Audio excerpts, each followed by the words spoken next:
तीन सिर वाली चुड़ैल पार्ट 2। अब तक आपने देखा कि किस तरह तीन सिर वाली चुड़ैल मोहन को मार देती है और मोहन का दोस्त हरिप्रसाद मोहन की मौत का बदला लेने जाने लगता है। मोहन का परिवार बेहद ही उदास और निराश हो जाता है मोहन की मौत से, और हरिप्रसाद मोहन की मौत का बदला लेने कहीं जाने की सोचता है। आइए देखते हैं इस पार्ट में मोहन क्या करता है और इस चुड़ैल का खात्मा कैसे होगा। जैसा कि आपने पहले पार्ट में देखा था कि मोहन कहीं जाने की सोचता है तो वह एक महात्मा के पास जाता है। वह मन ही मन सोचता है कि मैं उस चुड़ैल का खात्मा करूं तो करूं कैसे। फिर वह जाते हुए एक महात्मा के पास पहुंचता है। महात्मा जी प्रणाम।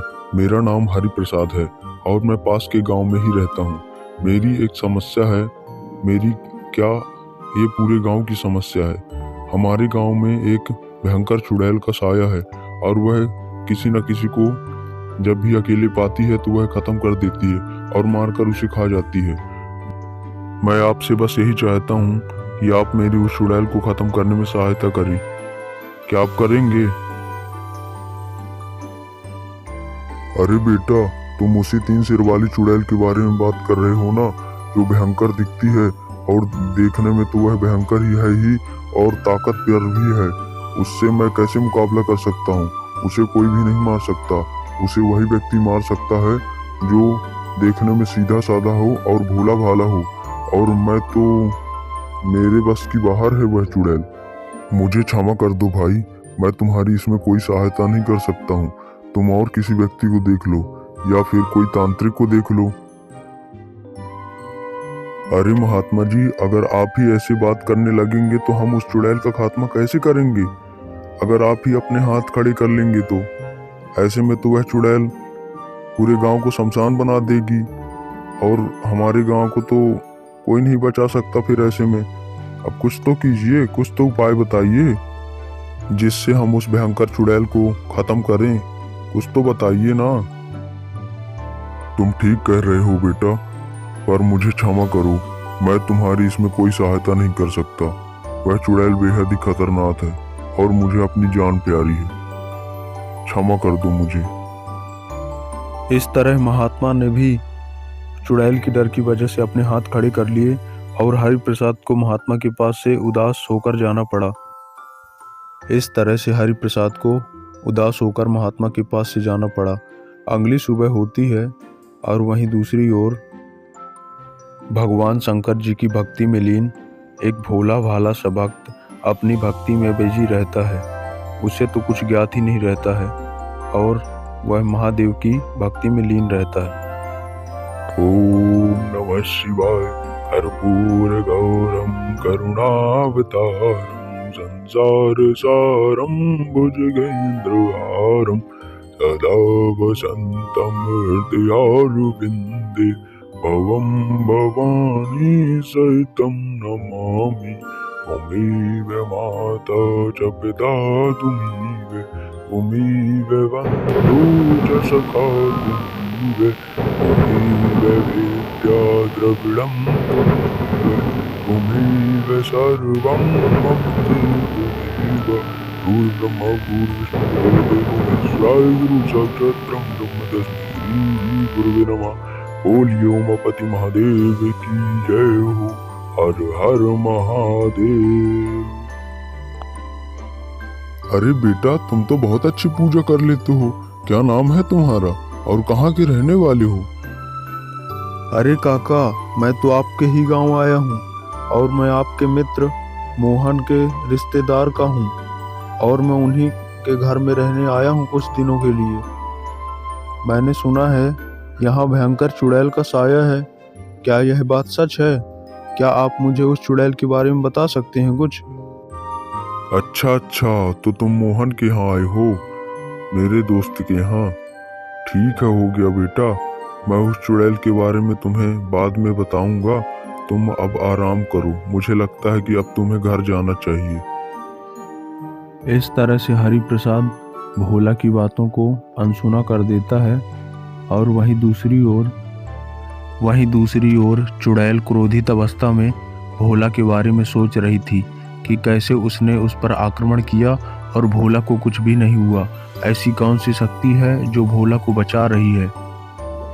आज तक कभी ऐसा नहीं हुआ है कि मैंने जिस पर आक्रमण किया हो वह बच गया हो, पर ये भोला, यह कौन है भोला जिस पर मैंने आक्रमण किया और उसे कुछ भी नहीं हुआ? ऐसी कौन सी शक्ति है जो भोला को बचा रही है मुझसे? वह मुझसे नहीं बचेगा, मैं उसे मारूंगी, आज ही मारूंगी मैं उसे। देखती हूँ कि कौन सी शक्ति उसे बचाती है। हा हा हा हा हा हा हा हा हा हा हा हा हा। भोला अब तू नहीं बचेगा।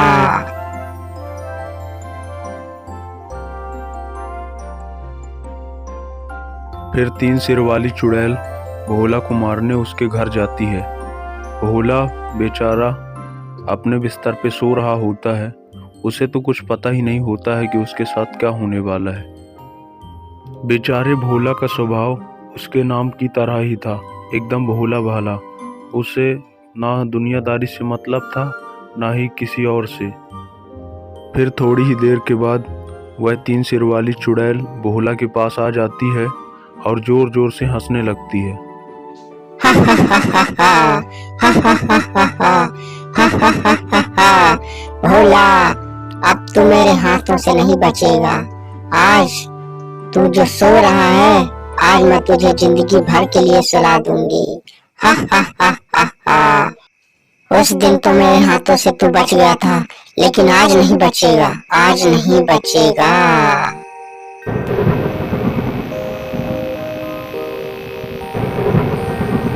अरे ये कौन सी शक्ति है जो इस भोला की रक्षा कर रही है?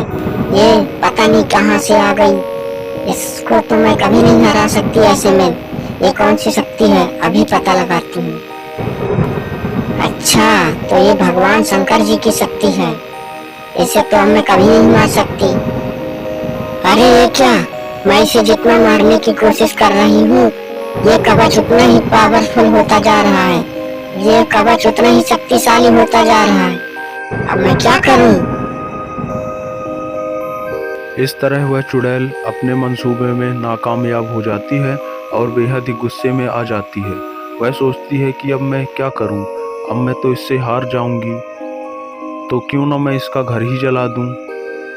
वह चुड़ैल अपनी लाख कोशिशों के बाद भी ना उस भोला को मार पाती है और ना ही उसके घर को जला पाती है। भगवान शंकर जी की शक्ति ने उसे रोक रखा था और वह बेहद ही उदास हो रही थी। आखिर कौन है ये भोला? क्या वह सच में हरिप्रसाद के दोस्त मोहन के यहाँ रिश्तेदार बनकर आया था? क्या वह सच में मोहन का रिश्तेदार था? और वह कहाँ से आया था? और उसकी शक्तियों का राज क्या था? क्या सच में भोला उस 3 सिर वाली चुड़ैल को मार पाएगा? क्या वह उसी चुड़ैल का शिकार हो जाएगा जो बेहद ही खतरनाक और डरावनी है? आइए देखते हैं अगले पार्ट में। हेलो दोस्तों, कैसी लगी हमारी ये हॉरर स्टोरी? आशा करता हूँ कि आपको बहुत पसंद आई होगी।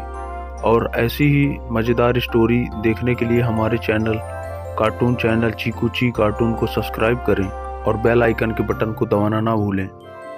मिलते हैं ऐसी ही मज़ेदार स्टोरी में अगले दिन अगले पार्ट के साथ। धन्यवाद।